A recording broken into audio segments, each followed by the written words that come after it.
fair to say the Melbourne Cup is the most famous race in Australia. It is, after all, the race that stops a nation. But of all the past winners, the most famous by far is Phar Lap. Phar Lap's so famous they even made a movie about his life. We went to meet the horse behind the legend. Here he comes now, over near the inside rails, going easily, but Pike's not going to take any risks. He's riding him out.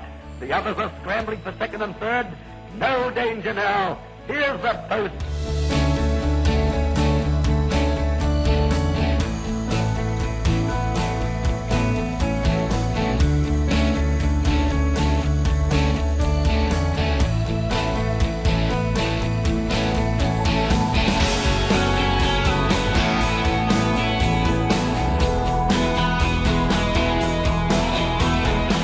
Phar Lap is Australia's most famous racehorse who lived in the late 1920s and early 1930s and was very successful, and then went off to America and won their greatest race as well.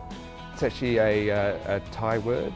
It means, well, we would say lightning bolt. He was named after lightning, and probably a very apt name, I think, when we look at it. He was a 4-year-old in the Melbourne Cup of 1930. Oh, he only actually won it the 1930 Cup. I'm more impressed by the fact that he won, in that 1930 Cup Spring Carnival, he actually won the 4 big races on the 4 days, which I don't think we'll ever see again. I don't think we'll ever see a horse win, or even attempt to race the 4 big races in the Cup Carnival, you know, and win them all as Phar Lap did. He pretty much won all the races here. So they looked around and they saw this race, the Aguascalientes, which was in Mexico. It was actually an American race, but they held it just over the Mexican border because Prohibition was on in America at the time. So they built this huge, very glamorous complex just over the Mexican border, and so all the American glitterati and Hollywood stars would come down and watch this race. It was sort of a way of introducing him to America, and they thought it'd be the first race of many, but unfortunately it was the one and only race that he won there. There was the sort of the general tonic which has arsenic in it, and that's always part of the whole, how did he die, was it poisoning, that sort of thing. I think that will always remain a mystery. There's been some studies into analysing his hair, and there's been arsenic traces found in it. But whether that was given intentionally or through these tonics, or whether someone tried to poison him, I don't think we'll ever know. It was the Great Depression, and people were looking for something, something good in their lives, something that was like almost a sure bet, and he just happened to come to prominence at that time.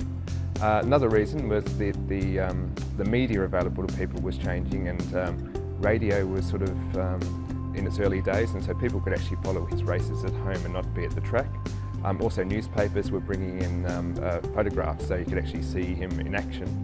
And also the cinema, talking pictures were coming in, so people could actually listen to the race live but then go at the end of the week and watch the race on the big screen. Certainly Australia's first media star. Maybe him and Don Bradman, I guess, sort of share that title, but yeah, he doesn't mind doing that. I think he certainly was one of the few Australian sporting stars that actually they made a movie of. And I think because it was such a good story, and also you could recreate the races and all that sort of thing, and bring some of that excitement to the screen, which I think they did quite successfully. Yes! Phar Lap is arguably Australia's greatest and most famous racehorse, and he's the horse, I think, which all other racehorses since have been compared to, and still these days, Makybe Diva and Black Caviar, they're always compared to Phar Lap. So yes, he's definitely our greatest racehorse. I'm Francesca Kamani for Winning Post at Flemington Racecourse, Melbourne.